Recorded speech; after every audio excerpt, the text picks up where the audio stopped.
In the headline, Abuja residents rejoice as CBN breaks silence, says old 200 naira, 500 naira, 1000 naira notes remain legal tender till December 31st.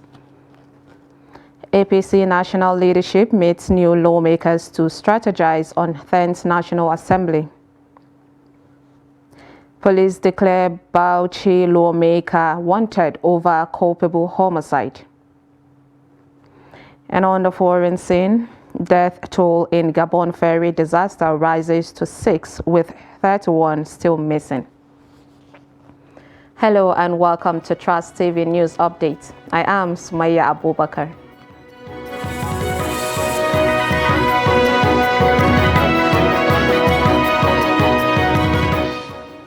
Thank you for joining us. And now the news in full.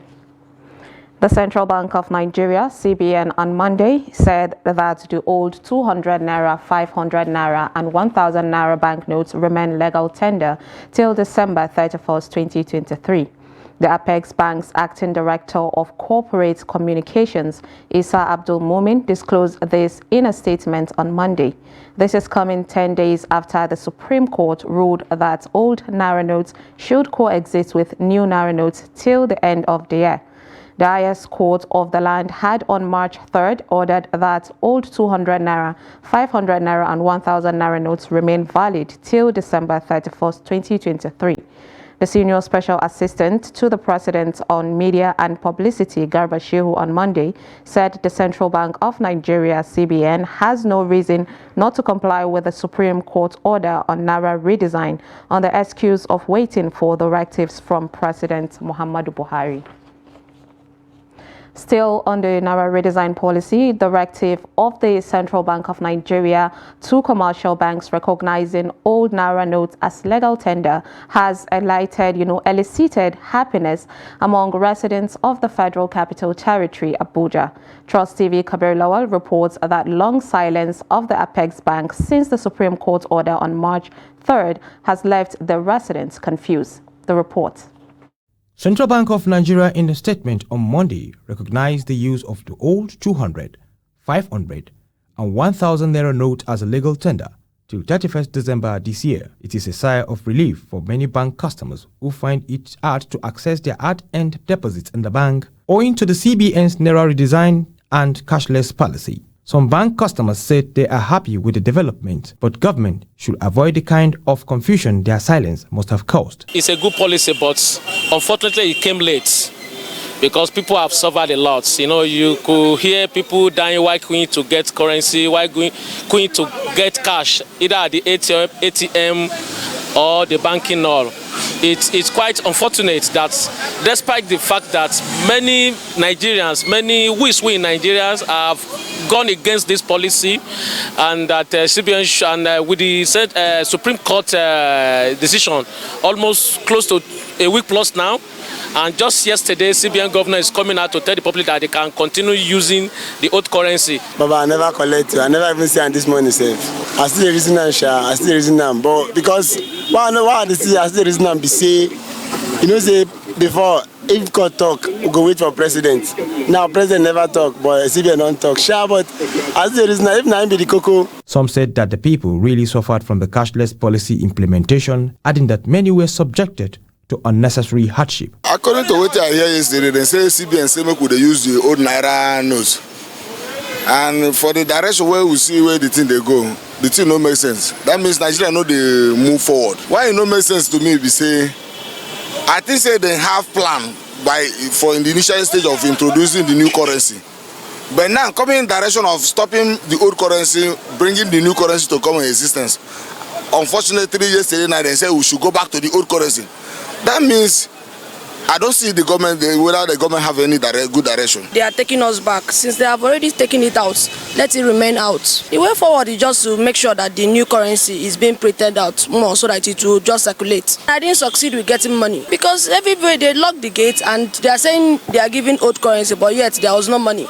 And I've been there for over 2 hours, so there's no need. I have to go back. The Supreme Court had on March 3rd ordered that the old naira notes remain legal tender till December 31st. Despite the Central Bank of Nigerian directive to make the old currency a legal tender in the country, People are finding it very difficult, especially at the ATM machines, and they complain to us that the machine is not dispensing the new or the old currency, making life difficult for them. In Abuja, Kabir Lawal, Trust TV News. The leadership of the All Progressive Congress has met with senators and members of the House of Representatives elected on the party platform to begin consultations and negotiations ahead of the selection of principal officers in the 10th National Assembly. Despite the fact that meetings like this are often arranged to zone offices in the emerging National Assembly, the leadership of the party would have Nigerians believe that the issue was not discussed. A glaring absentee at the meeting was President-elect Bola Tinubu, who was represented by the Vice President-elect Kashim Shettima. Kende Amodu reports.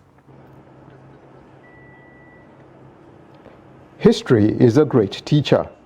The rancorous emergence of the leadership of the 8th National Assembly is etched starkly in the minds of members of the All Progressive Congress, and so the party is starting early to set parameters ahead of the inauguration of the 10th National Assembly in June. APC lawmakers-elect arrive at the banquet hall of the presidential villa for a meeting. It is the first interface of the elected APC lawmakers with the party leadership since their victory on the ballot and after receiving their certificates of return. It is also my hope and prayer that the 10th Senate and indeed the 10th National Assembly as a whole will jealously guard and protect the constitutional provision of separation of powers. This is the first time in the history of our democracy that we're going to be having representation of the floor through this high number of political parties. But the good thing about it is it will foster better and greater negotiation. As the APC begins to fine-tune the process of electing principal officers that will steer the affairs of the parliament, all things are being kept under wraps, and the party is downplaying the politics of zoning, which will determine who gets what in the emerging National Assembly. If APC decides to zone just to give a balance and to give every segment of the country a sense of belonging, it's good. Some other party might decide not to and say winner takes all.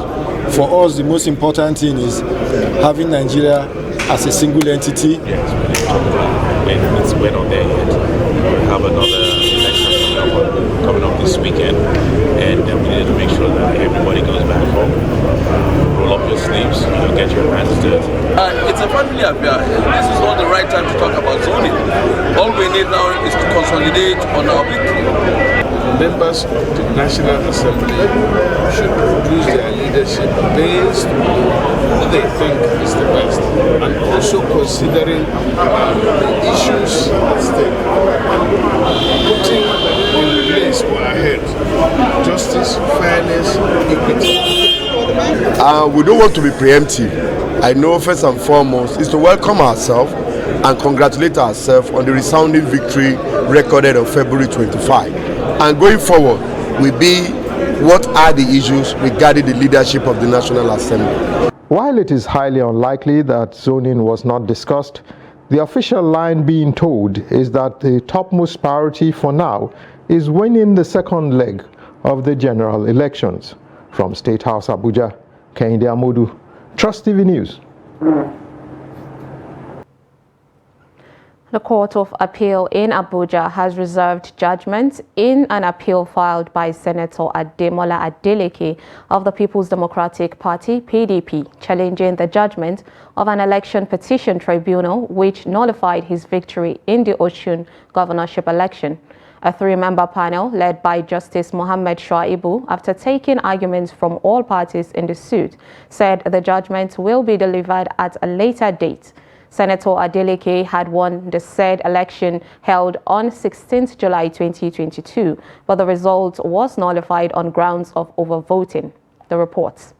The courtroom at the Court of Appeal Abuja Division is filled with lawyers and supporters of Osun State Governor Ademola Adeleke and his predecessor, Adegboyega Oyetola, who are here to witness proceedings in the appeal filed by Adeleke, challenging the judgment of Election Petition Tribunal in Osun State, which nullified his election as governor of the state. At the resumed hearing, counsel to Adeleke tells the court that a member of the panel, who is also a chief magistrate, did not air her opinion during the judgment delivery, but only appended her signature.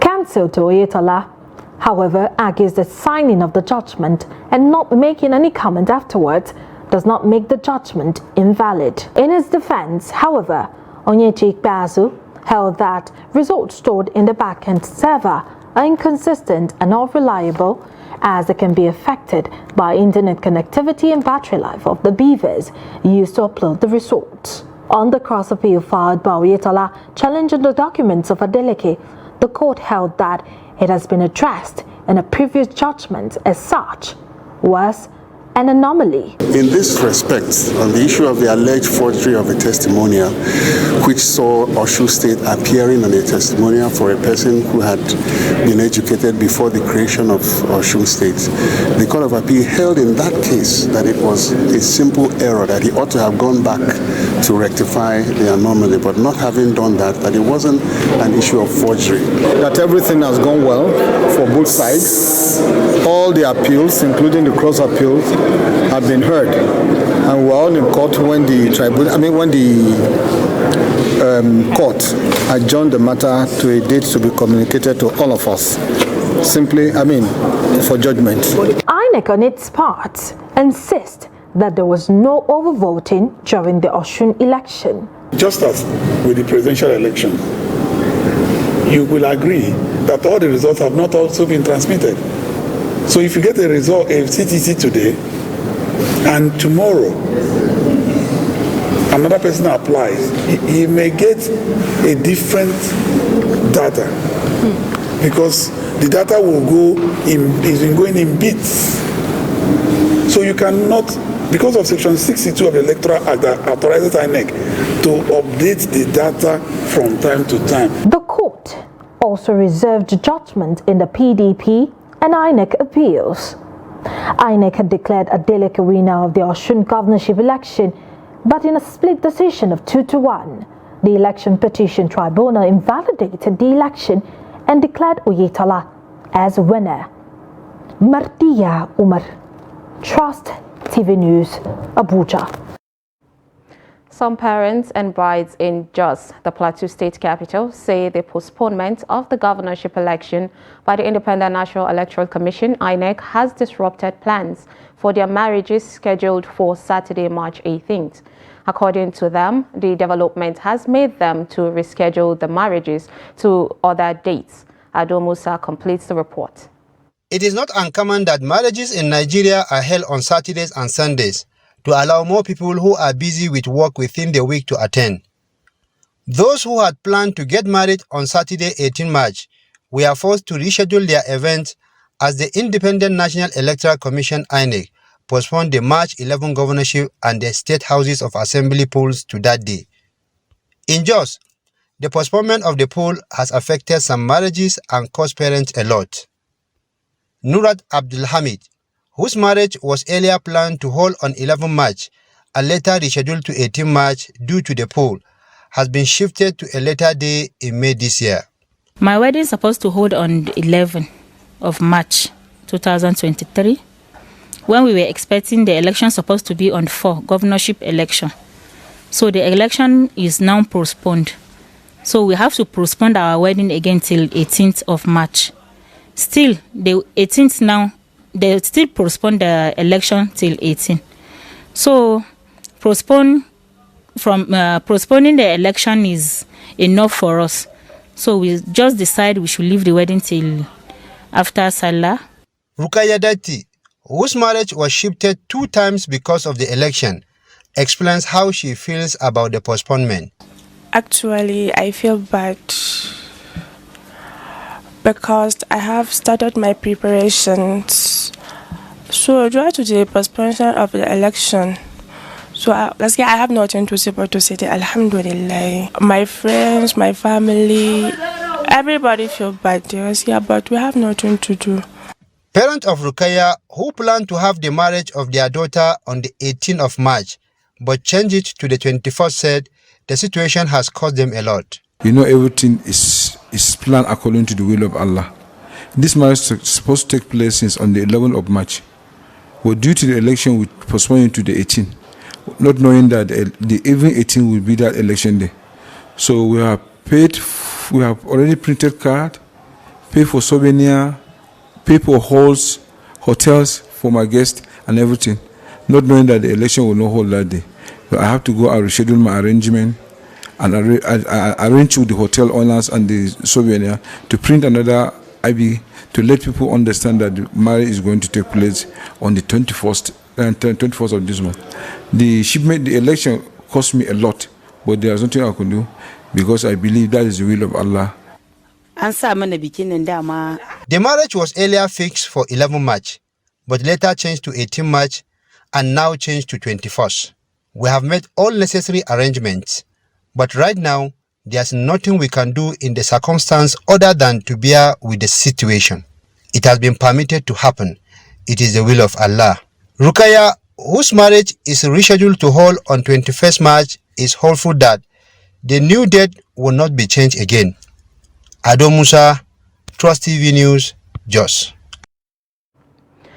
And insecurity, police in Bauchi State have declared a member representing Bauchi Federal Constituency, Yakubu Shehu, wanted, placing a bounty of 1 million naira on him. Shehu was elected lawmaker on the platform of PRP, but later defected to APC.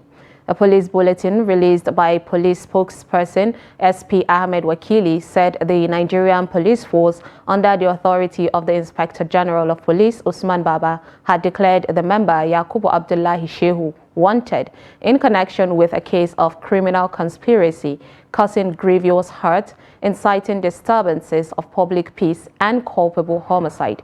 It said the security agency asked anyone with useful information about his whereabouts to contact them, promising a 1 million naira as a bounty on the lawmaker. You're watching News Update on Trust TV. Coming up, we take a look at how 66-year-old mentor porters at Grain Market. Details on this and more after the break. Stay with us.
Trust TV, documenting the Nigerian story.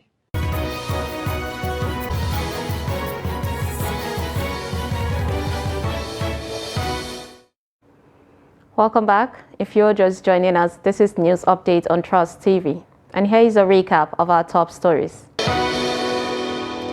We brought you how Abuja residents rejoice as CBN breaks silence, says old 200 naira, 500 naira and 1,000 naira notes remain legal tender till December 31st. An APC national leadership meets new lawmakers to strategize on 10th National Assembly.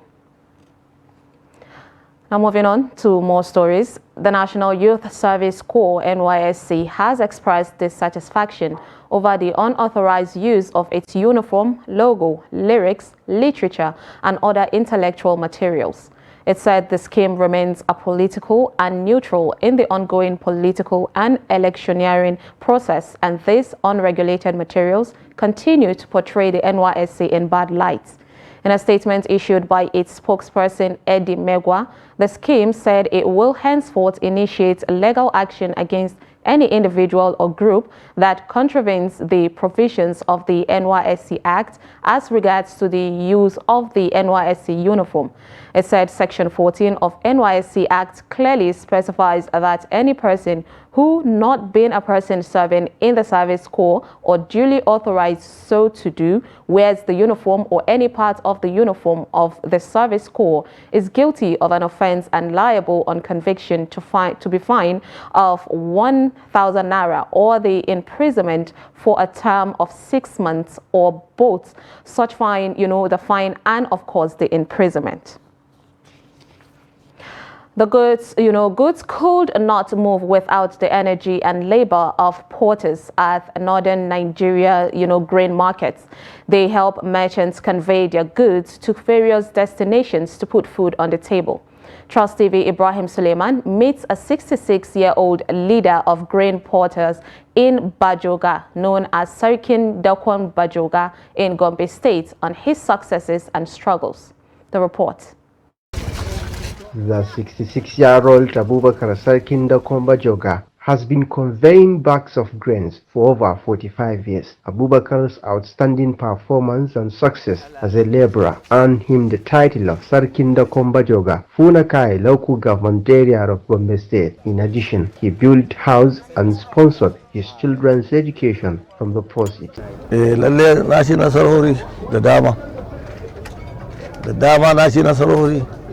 I achieved a lot. I have provided for my family and children from the proceeds as a laborer. I am successful.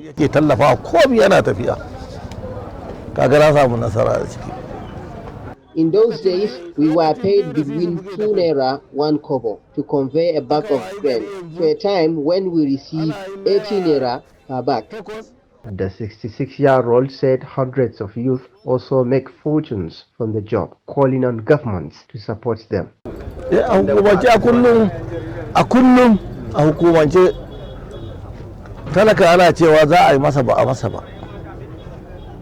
Empty promises are being made to the poor, but there is no light at the end of the tunnel. We never receive any assistance as laborers. a ce hukuma ga wannan abu ta dauka ta taimakawa talaka ba a cikin leburori. We only support ourselves. At times, we contribute money to support a member who is in need, but we hope the support will come one day. Having worked for 45 years, the Sarkin Dako has retired from the job, but he still mentors young members of the Ndako group at the Bajoga Grain Market. From Gombe, Ibrahim Ismail reporting for Trust TV. In education, the Minister of Education, Adamu, has called for the promotion of unity, love, peace, and prosperity as the foundation of development for the country in particular and the body of Commonwealth nations in general. The Permanent Secretary Minister of Education, who represented the minister, disclosed this at the ministry's Commonwealth Day celebration themed Forging a Sustainable and Peaceful Common Future. Noel Samson was there and now reports. The Commonwealth is an association of countries across the world. Although historically connected to the British Empire, any country can apply to be a member of the Commonwealth, regardless of its intersection with Britain's colonial past. It consists of 54 countries, including the United Kingdom, hence the importance of the celebration. We all know the existence of peace in any space of human aggregation or nation translates to progress, wealth, and tranquility. It enhances positive outcomes in trade, investments, human rights, democratic governance, quality education, digitized learning, and most importantly, entrenches equity and equality, which in Nigeria and most developed nations means empowerment of youths, women, and the girl child. As you've been told, Commonwealth Day is an annual celebration observed by people all over the Commonwealth in Africa, Asia, the Caribbean and Americas, the Pacific, and in Europe. This year's theme for the Commonwealth Day 2023, again as you've been told, is forging a sustainable and peaceful common future. I believe that this theme is apt. The significance of the Commonwealth as an organization was re-echoed by some dignitaries as a reminder of the ideals that cement their relationship. The Commonwealth remains the largest gathering of nations and their colonial masters that has evolved into a partnership where all members from all the colonial masters themselves to the most advanced members and the least developing ones work together to ensure development within each member country. The theme today, forging a sustainable, peaceful and common future, is very apt and relevant. This is because we, the 56 countries, have to work together. We have to connect, innovate and transform together. Connect through values of democracy, respecting diversity, and above all working towards a sustainable future for all of us, for the common good. Highlights of the event was the conferment of the 2023 Commonwealth Award of Excellence on the Ministry of Education, as well as parade of Commonwealth Heads of Government and Cultural Dance. Wow, Samson, Trust TV News, Abuja. And from the international scene, the death toll in the ferry disaster off the coast of Gabon last Thursday has risen to 6, with 31 people still missing. The privately owned Esther Miracle was carrying 161 passengers and crew from the capital, Libreville, to the oil town of Port Gentil when it sank in calm waters in the middle of the night. Most of the 124 survivors were picked up off Libreville after dawn on Thursday by locals in dugout canoes, fishermen, an oil barge, and a Navy patrol boat. As the search continues, grieving relatives have been waiting for 4 days at the quayside at Port Mo, the commercial harbor of the capital, for news of their loved ones. Malawi's president has declared a state of disaster in several southern districts, including the commercial hub Blantyre, after the powerful cyclone Freddy made a comeback, killing dozens. The government is already responding to the disaster while appealing for local and international relief aid for the affected families. More than 60 bodies were found during the day in southern Malawi, where heavy downpours triggered flooding, according to the Red Cross. More people are still missing. Blantyre City was badly impacted, with regional police spokeswoman Beatrice Mikua saying at least 36 bodies were recovered in the township of Chilobwe, which has been hit the most, with dozens of houses were washed away. And with that, we've come to the end of Trust TV News Updates. Do not forget to follow us across all our social media platforms. I am Sumaya Abubakar. Thanks for watching.